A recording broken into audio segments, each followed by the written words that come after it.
আসসালামু আলাইকুম গাইজ, আপনারা সবাই কেমন আছেন? আশা করি সবাই ভালো আছেন। আমি আলহামদুলিল্লাহ অনেক ভালো আছি। আজকে আমি চলে আসলাম আমার মায়ের ছাদে। আমার মা হচ্ছে গাছে ওষুধ দিবে, গাছে পিঁপড়া ধরছে। এই যে ওষুধগুলো রেডি করতেছি। এখন ওষুধগুলো রেডি করতেছি।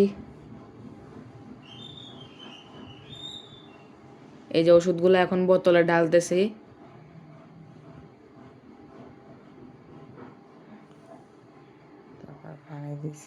তারপরে পানি দিছি। এই যে এখন গাছে ওষুধ দিতেছে।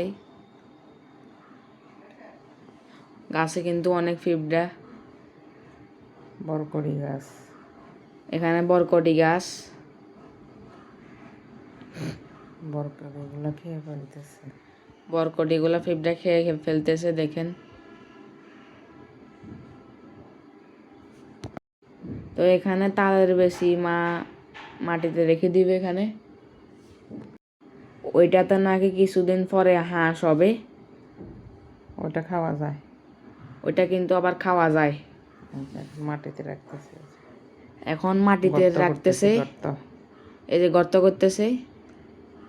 এখানে বিচিগুলো দিয়ে দিব। এখানে এখন বিচিগুলা দিয়ে দিব।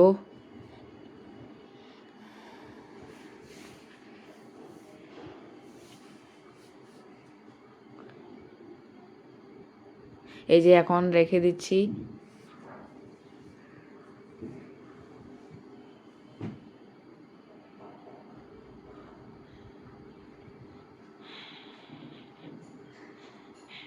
এই যে আমাদের সবগুলা রাখা হয়ে যাচ্ছে।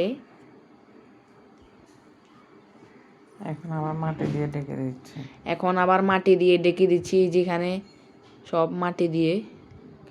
কিছুদিন পরে এটাতে হাঁস হবে। কিছুদিন পরে কিন্তু এখানে আবার হাঁস হবে এটাতে। এগুলা খাইতে অনেক মজা। এগুলা খাইতেও অনেক মজা। এখানে মা ছাদে বৃষ্টি পানির জন্য ড্রাম বসাইছে, এখন পানি নিতেছে। এই যে এখানে ভাত রান্না করার জন্য পানি নিতেছে।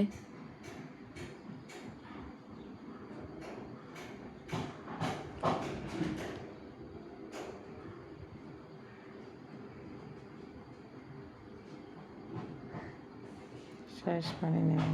তো আমাদের কিন্তু শেষ পানি নেওয়া। এবার রুমে চলে যাব। এবার হচ্ছে রুমে চলে যাব। তো এখানে মা তালের পিঠা বানানোর জন্য গুড়ি নিছে, তালের নিছে, রস নিছে।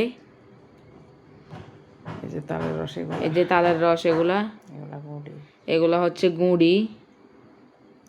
সব কিছু দিয়ে মিক্সার করে ফেলতেছি। লবণ, এই যে এখানে সব কিছু দিয়ে মিক্সার করে নিচ্ছে। লবণ সহ দিছে। তো বন্ধুরা, আজকে ব্লগটি এতটুকু পর্যন্ত। সবাই ভালো থাকবেন, সুস্থ থাকবেন। এরকম নতুন ব্লগ পেতে চ্যানেলটি সাবস্ক্রাইব করে পাশে থাকবেন।